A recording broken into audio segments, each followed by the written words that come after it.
Good evening, sir. You said I could come to see you in your office after today's session. Oh, yes. How are you doing? I'm fine, sir. Yes, I couldn't but notice that you were downcast when other teenagers were talking about their future and what they want to achieve when they get to 30. But you were rather quiet and not willing to share.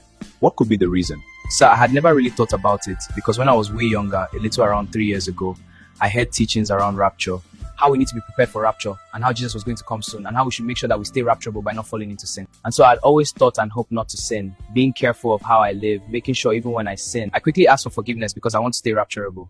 And I'd never seen myself go above age 30 because I felt like if I go above that age, I might not be rapturable. What do you mean by rapturable?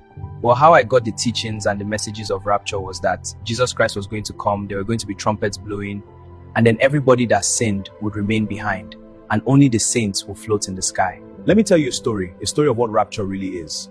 First of all, God had always been someone that loved the people of the earth, loved his creation, so he sent his son to die for the sins of the world. And that is why, if you've noticed, when I teach or when I preach, I talk about God's love, because that is what really matters. The fear that you still have concerning rapture is not of God. Sir, what do you mean? Just be a little patient, I will explain. God has always been about hope for mankind. And so his message to mankind has always been about hope. The way rapture is taught today is nothing but a lie and a story concocted by the devil for people to live in fear.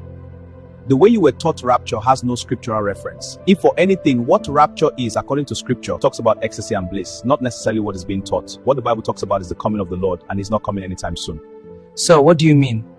There have been teachings about him coming soon, and this has been taught for years.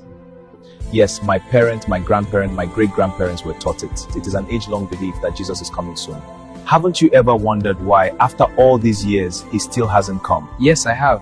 That's a discussion for another day. We will continue tomorrow. Alright, sir. I will be looking forward to it, sir.